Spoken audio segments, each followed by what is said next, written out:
We're recording now, and I'm going to share my screen again. Let's jump into it. So, the agenda for the next 30 minutes. I don't think I'm going to be finished by 3:30, but you can leave without anyone getting pissed off at you at that time. So, first of all, I'm going to talk about what my goal is with this, my hypothesis for the survey I did. What are dependencies? Are dependencies evil? You never know. Results of the survey, of course. Then I'm going to present an approach to breaking dependencies. Nothing new there, but I think we need to talk a bit more about it and actually try it. And then next steps. What could future hypotheses be, and what could future experiments be for you guys to do and for myself to do as well?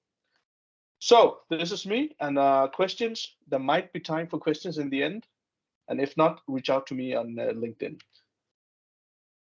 This is me back when I was cool and I was a rapper. But now I'm even more cool because now I'm an agile coach at Bankdata. Yeah. I also have a less cool side gig thing I'm doing. Is I'm a writer at Comic Agile. As many of you know, together with Mikkel, we depict what happens when agile meets reality. I've been agilizing for the last 13 years or so. I don't really know what agilizing means, but it's something with working in agile jobs. I guess been in these different jobs and at these different companies, and I have this education. So enough about me. My goal with today, or with the survey at least, is to help teams deliver value sooner. Not by working faster or coding or typing faster, but waiting less for other teams. That's the goal with this, right? So the purpose of the survey itself is to discover what type of dependencies agile teams in Denmark have. Let's qualify them. Let's explore what it is actually, so we can come up with better ways of breaking them. It's okay to manage dependencies, but it's even better to break dependencies. Let's start having talks about how to actually break dependencies, right? So we can set the teams free. Because many of us make dependency overviews, but as you might have seen, they end up looking something like this. So typically we have a lot of dependencies, especially those inside our own organization to the other teams we can quickly remove. But the ones outside our own organization or release train or tribe or product area, that's a bit more difficult, right? Those dependencies we keep holding on to. If we have something to data warehouse, or security or SAP, it's a bit more difficult breaking those dependencies. But that's what we need to focus on. Before we start talking about dependencies, let's define them. There's this guy, Steve Paylett from Continue.io. I have no idea who he is, I have to admit, but he had a very cool definition of what a dependency is. So he says that dependencies are things that need to happen in order for an agile team to complete an increment. So if you're running Scrum, you want to deliver these valuable product increments every sprint. But this is something that an agile team needs to complete, but that they cannot do on their own. They need to have help from another team. So I think that's a pretty nice way of defining what a dependency is. So it's finishing something by getting help from other teams. So are dependencies evil? Well, sometimes they are, but there are pros and cons in having dependencies. Some of the pros are it reduces the team's cognitive load.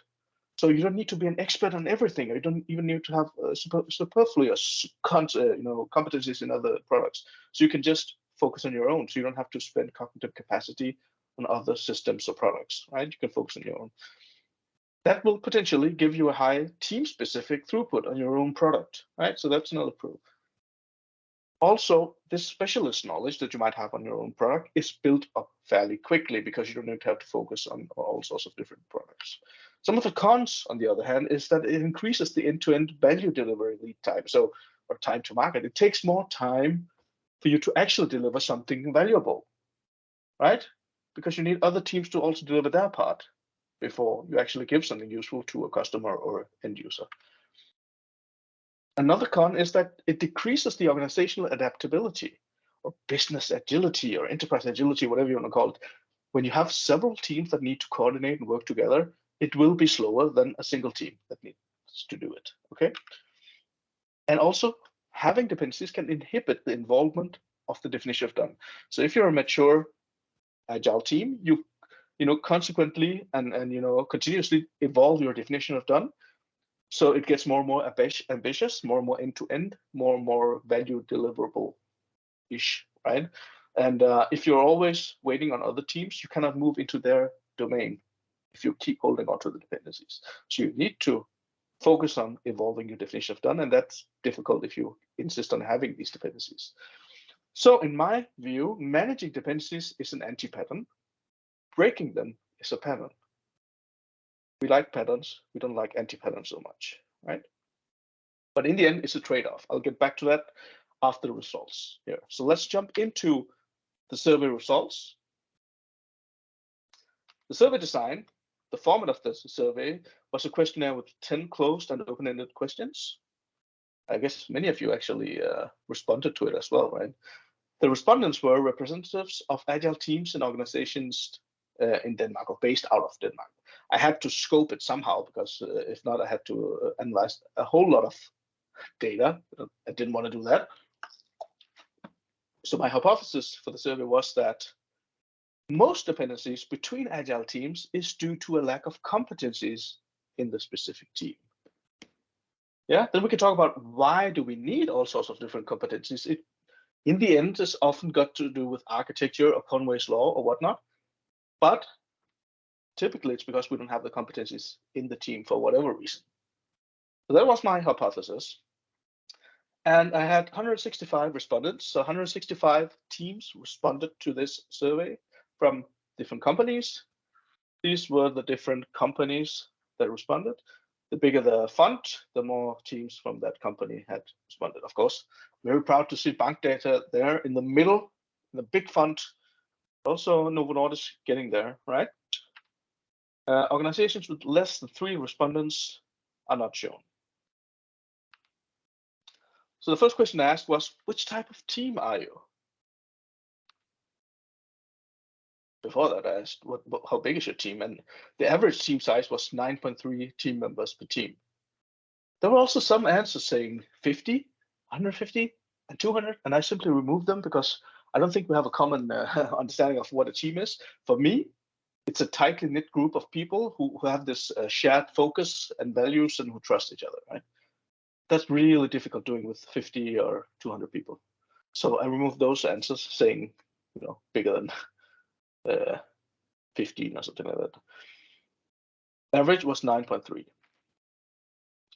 Around 56% of the teams, or 93 teams, said they were stream aligned or feature or product team. So a stream aligned team in the team topologist context framework is a team that works on a flow of the business value. So they can, business domain, so they actually deliver, let's say, customer facing, end user facing features that can be consumed by the end users. Right, so this is what we back in the days called feature teams, I guess. But it could also be a product team that actually delivers customer-facing features in their own product. So they work on customer-facing stuff. 93 teams categorize themselves as this type of team.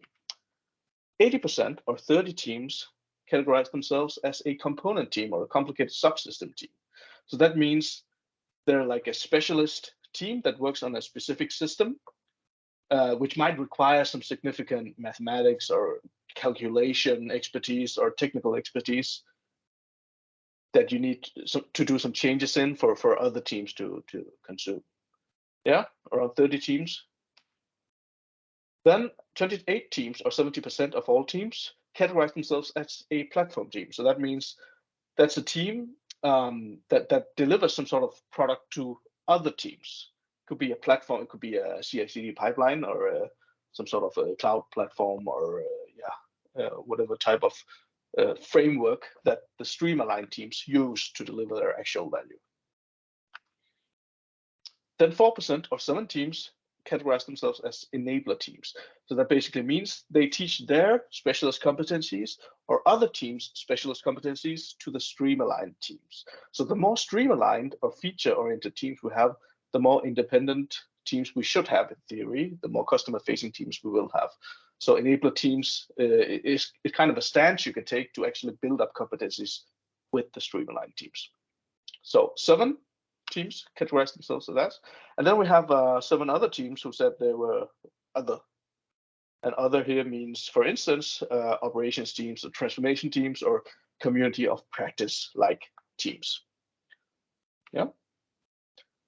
So the next question I asked was, how much can you finish without other teams? How much of your work can you actually finish without other teams? So around 36% of the teams, or 59 teams, said they could finish half or 3/4 of their work without getting help. 32% of the teams could almost finish all of it, from 3/4 to almost 100% of the work they could finish on their own. So it's got much to do with how we define a feature, right? We'll get back to that, or how you slice the features. Around 50%, 15% of 24 teams could finish a quarter to half of the work without getting help. And then the smaller we get, the less team there are. Actually, there were 3 teams who could finish 100% of their work. So I guess they didn't have any dependencies at all. Yeah. Then I asked, who coordinates your dependencies? What role coordinates your dependencies to the other teams? 93 teams have the Scrum Master coordinate the dependencies. 102 teams have the product owner coordinate the dependencies. As you can see, the team number doesn't add up, but that's because several roles can do it within the same team. 90 teams have the developers coordinate, that we like because developers talking to developers must be the most effective.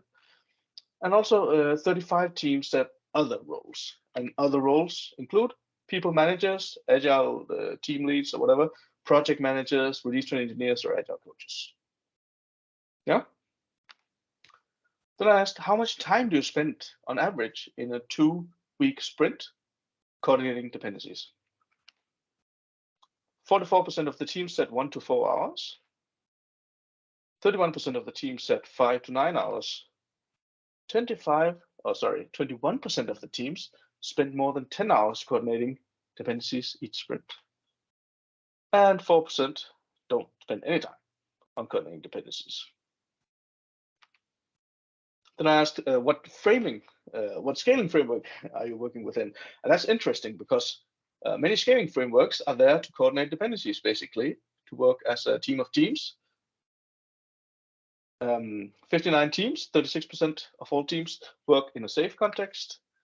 32% actually say they have not scaled. That's very nice because there is no overhead in scaling. It's a trade-off again.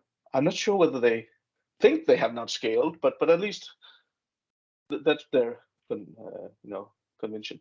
So 12% said other, and with other they meant different hybrids. 18 teams, 11% just share a backlog with other teams. No need for scaling frameworks, just sharing a backlog. Then we have the other frameworks here. Yeah. Now we'll get to the more interesting part, I think. Which type of dependencies does your team have the most of? I asked. And the first one is what we call competency-based dependencies. So this means basically that your work in your team requires skills that you do not have in your team. Okay. And there was a question in the chat saying no less. No, nobody answered less. Less is getting more and more popular, but it's also a very ideological framework in my view. But could be it works once upon a time. So competency-based dependencies, 63 teams said they have competency-based dependencies because they need someone with another competency to help them. Then we have architecture-based competencies, which basically means when you change something in your module or your part of the application, others need to change something in their end for the full change to be complete because of the way the product is architectured and split up, and Conway's law and all of this stuff, right? 85 teams say they have architecture-based competencies. But what I realized when I looked through all of this was that might be the reason there are dependencies, because the architecture is in a certain way, but the reason they need help from other teams is because they don't have the competencies to work on that end of the stack or in that system, right? So if the change goes across different products or systems, the reason we need help is not because it goes across, it's because we don't have the competencies to work on that end of the architecture. So I think actually that the blue and the green ones are the same. Let's just get back to that. Also, 69 teams say that their dependencies are process-based. So that basically means that some sort of external process needs to be finished before they can deliver something that is done. It could be like a security assessment or a provisioning process or whatnot. We'll get back into the concrete examples in just a couple of slides here. And then 60 teams said that they have these rights authorization-based dependencies, which means that their work must be finalized by someone else because this team cannot get the authorization to finish it because of security reasons or compliance reasons or whatnot. Yes, or different accesses that you cannot get. 21 teams have other type of dependencies. Examples is integration. They need someone to do requirement specification for them. Why? You could ask yourself. I have no clue. It could be the code ownership is in another team, so they need approval from them. Or it could be competency based on totally different competencies that you're never going to learn, maybe like hardware and mechanical changes. So let's delve into the different type of dependencies now. And the actual examples, I asked all of these teams to write what type of dependency is it in more detail. And as I said, the architecture is rather a potential reason for having competency-based dependencies, rather than being a type of dependency, now that I think about it. So, examples of competency-based dependencies. It could be that a team needs clarification or validation of business rules by domain experts. They don't have the domain knowledge in the team to get stuff clarified. And I guess this is very much in the refinement phase, but still there's a dependency there to people with a specific knowledge. It could be specialist skills that they need from another team, like SAP, data warehouse, hardware, security testing, or document generation, right? They don't have this knowledge in the team, but still need it to finish their features. It could be that the architecture needs some sort of review, or the data, the way they use data, or the format or type of or naming of data needs some sort of governance from an external part. That still leads to a dependency. And the fourth example was they need someone who knows how to spin up servers or set up cloud and configure components. So they couldn't do this on their own. There wasn't an API or a configuration file or server for this. So they had to have others do it. So these were some of the examples of competency-based dependencies. Some examples of architecture-based dependencies were the producer needs to build or modify their event, service, or API. So here, I guess the team in this example is some sort of consumer who needs to change something on their end, but they still need the producer to change some sort of data on their end so they can consume it here. The other way around, this is when the team is the producer itself, and the consumers need to start using the services in a different way. Right? So this might, I guess this is just a matter of communication to begin with, but here the producer needs to change something, and they need to align it with the consumer before deploying the change. It could also be alignment with data owners, right? So data owners might have an idea on how data should be organized and used and so on. So they need to align it with before they can make the change on their own end. I guess this is just about communication as well. Much of it is. It could also be that because of the architecture, another team needs to change something in a different part of the application stack. It could be the front end, for instance, or the back end or whatever. If the team we're talking about doesn't have the competencies or access to change that. Some examples of process-based dependencies include provisioning. For instance, if you order users or infrastructure, you need to wait for that to happen before you can finish your own change. Could be a change management approval process that needs to go through before you're done. Could be descriptions. You need someone who actually knows how to write beautifully, needs to finish some sort of documentation before you can finish your stuff. And that's kind of like competency-based as well, right? And then security review and approval is also a process that happens in their own speed, and that needs to finish before you can release something. Then I asked, how many of your current dependencies could you break? How realistic is it? 33% of teams, or 54 teams, said 1 to 24% of the dependencies could be broken. Around a quarter of all the teams said that a quarter to half of their dependencies could be broken.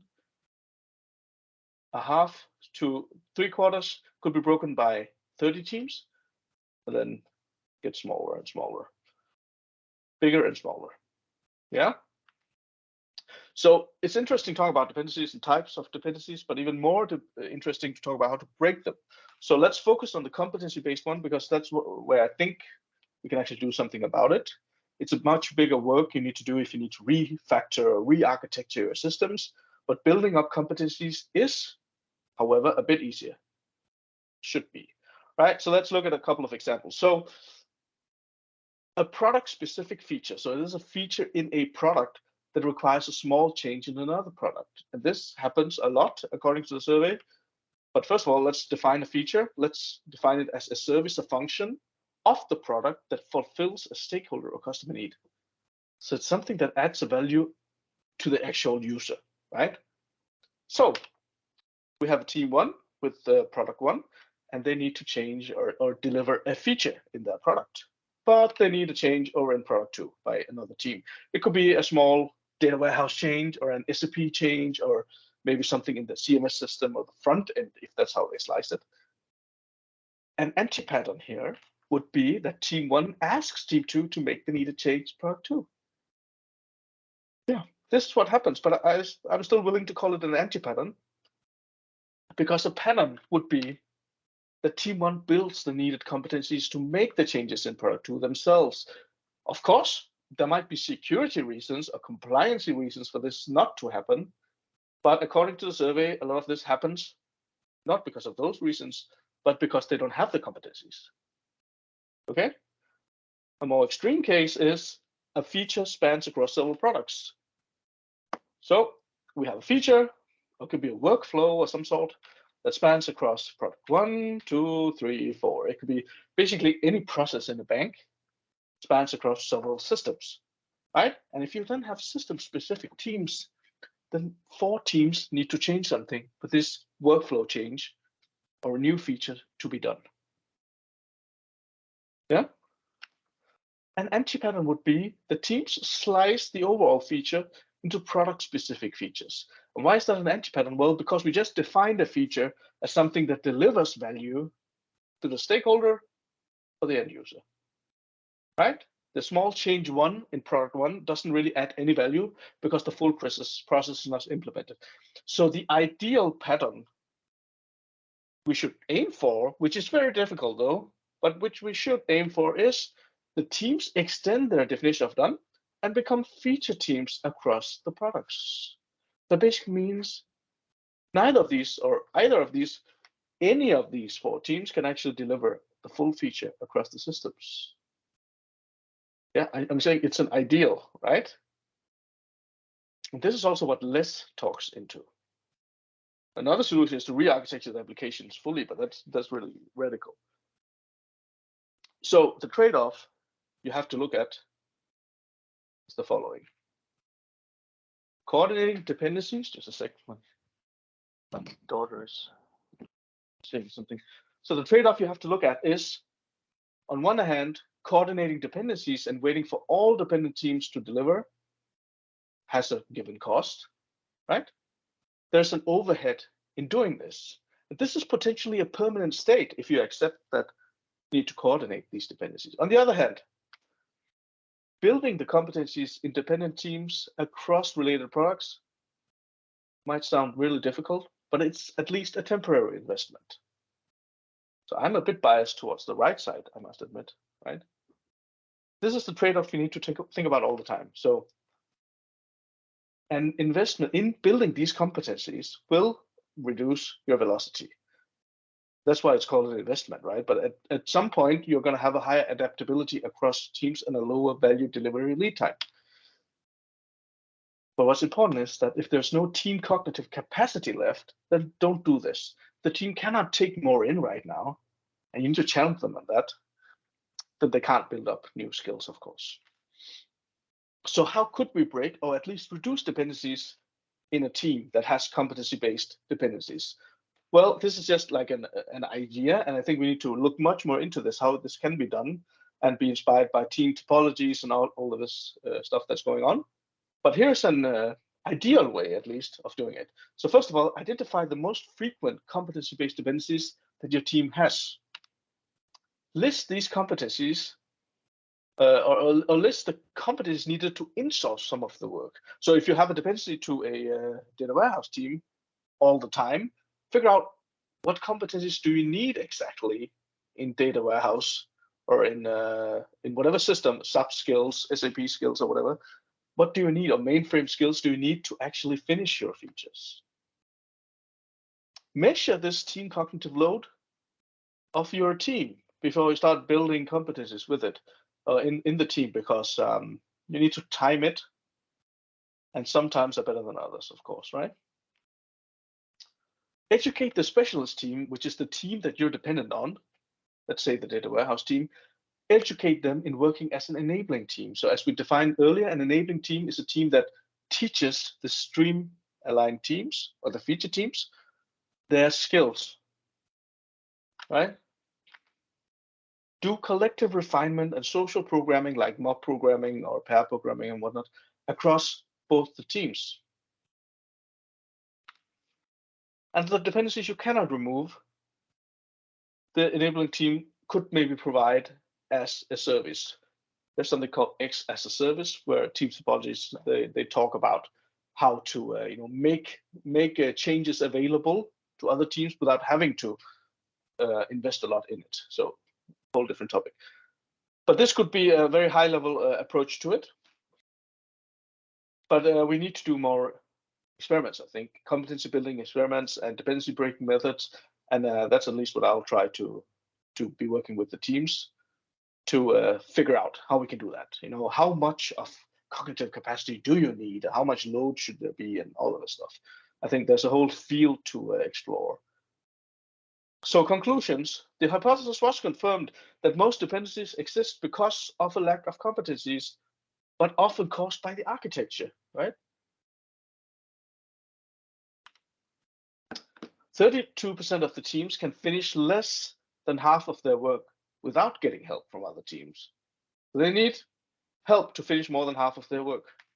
21% of the teams spend more than 10 hours per sprint on coordinating dependencies. And half of the teams actually believe they can break a quarter or more of their dependencies. So I think there's a whole field in investing and exploring on how to actually break dependencies more than we do today. We're really good at managing them and mapping them and all that on the program board and the dependency board. But let's make some experiments on how to actually build up these competencies. So next steps, I would say, here is a feature hypothesis to test. Could be teams do have the cognitive capacity to learn competencies needed to break their biggest dependencies. Let's see if we can test that. Let's see if we can test that a viable approach does exist to building up these competencies. It's just not, I don't just want to sound ideological, right? Let's find a viable approach to build up competencies across teams. And I do believe there is a positive business case in investing in breaking dependencies rather than managing them. The time to market is going to be reduced so much if this is possible, right? And that has to lead to a positive business case somehow, depending on how difficult it is to build up these competencies. So that was it. I'll share on LinkedIn, an extract of the results in a easy way to see. I don't think I'm going to make a report, but at least a LinkedIn share of some sort. And yeah, I think that's it. It's 1 minute past. You're free to leave. You're dismissed. But if anyone has questions, feel free to write it in the chat now. And the recording will be shared as well. Thank you for your attention. I hope you, got something out of it.